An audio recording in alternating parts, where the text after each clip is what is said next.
Hi, everybody. Jen Sprague here, Transformational Health Coach, coming to share the audio version of my email series. This is the first issue, What Cancer Taught Me. Spoiler alert, I am okay. Thank you, universe. Thank you. I'm blessed.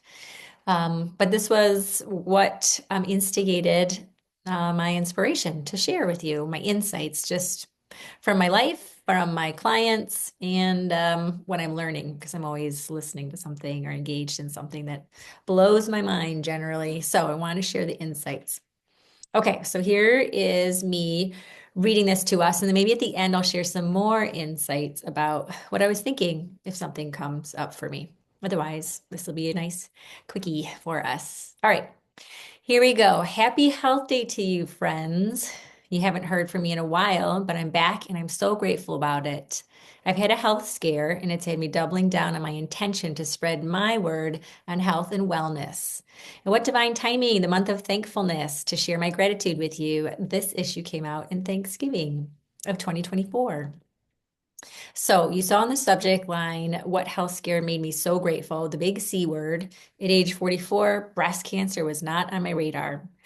I don't have any of the risk factors. In fact, my primary care physician had to practically bribe me to get my first mammogram. Jen, resisting doctor stuff? No way. Then again, when the radiologist wanted a biopsy, at first I was a hard no, thank you. I had more resistance.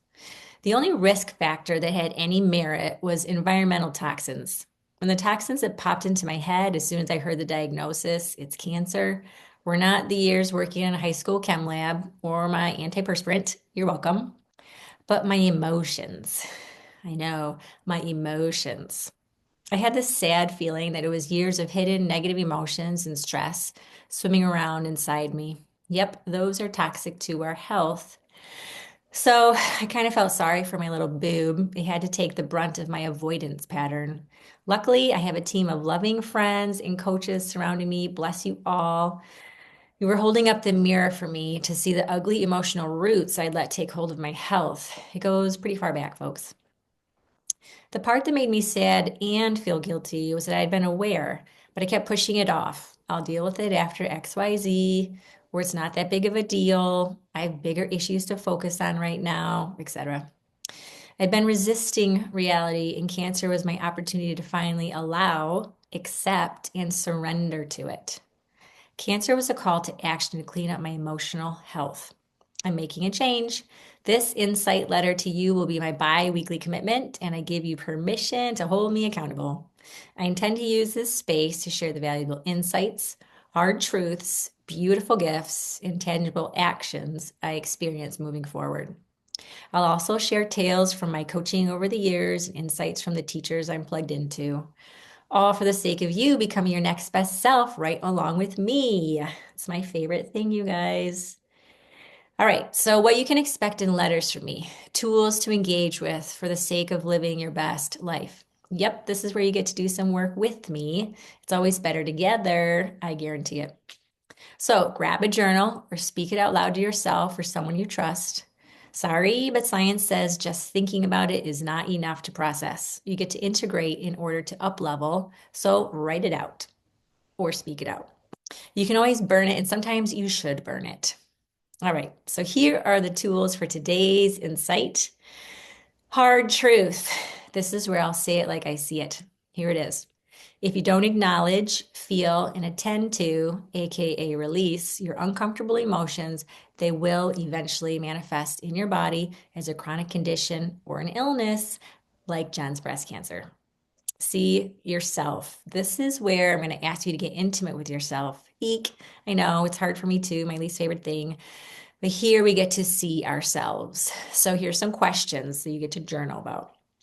One, what crappy emotions have you neglected lately? My answer, sadness, disappointment, anger, guilt, shame. Now it's your turn. You could pause here or just pause if you're reflecting and think about that. What crappy emotions have you neglected lately? Then number two, what message are they generously sharing with you? What message are they generously sharing with you?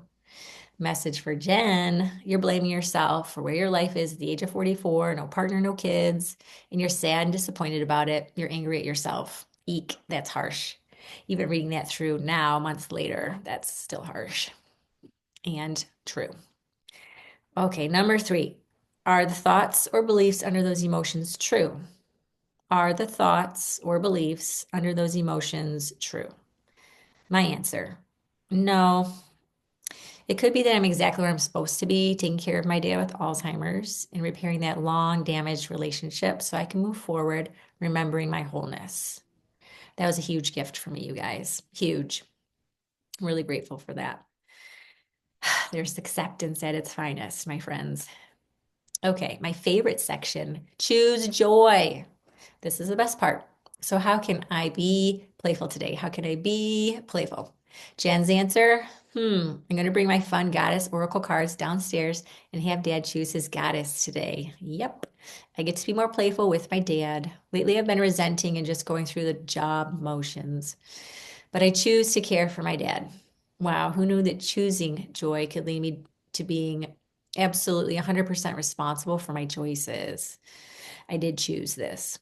So I wasn't expecting that, but hey, that's why I really do love my work. We can turn anything around. So that's it. That's what I want to gift our community. I hope that you'll join me in doing the inner work. It will change your outer life for the better. We get to be our best selves. So if you thought of someone while you were reading so far, please forward this audio to them. And if you want to join the list and you're not already a part of it, there's a link here that you can join to get the next email letter in your inbox. But the fact is, I'm super lucky by finding out about the breast cancer super early, and it eventually led to successful lumpectomy. Thank you, universe. I am listening. Cancer and other chronic illnesses are striking our loved ones at younger and younger ages. How is this culture going to answer this health crisis? I plan to be a part of it. So I support us in being part of this solution by helping us deal with our emotions first. Well, it was my physical body that gifted me this heightened awareness. After all, the body never lies. The lessons received applied mostly to my mental and emotional health. And the next rote I'll be reading to us, I'll share how I learned to receive help. Usually we are the ones who give it, right? All right. So there you have it. Please do like this if you did enjoy it, subscribe, be ready for the next one that comes out, and absolutely join my email list. I'm sure I share deals and I don't know, upcoming promotions for webinars and things like that that are free. So join us. Let's go through this best self work together. We deserve to live our best lives, and taking care of our emotions is part of it. And if you're thinking about that, if this is the first time you thought of this concept of emotions can create some type of chronic illness, it's not meant to make you feel guilty about hiding your emotions, but it is an opportunity for us to be responsible. Mental health is part of our health. And when we don't deal with it, just like we know stress can lead to getting sick, stress can lead to anything chronic. So we get to figure it out, and I'm here to support. If you need help wading through or figuring out what connections might be created between your emotions, what you're feeling in your body, it's like one of my favorite languages besides emojis, which I learned how to do in the email recently. So that's fun. And we get to have fun doing it. And doing it together is way better than struggling through or feeling like you're alone. So thanks for joining me. Again, can't wait to see you in the next issue, and have a great, happy, healthy day. Hopefully you're enjoying some light, some sunshine.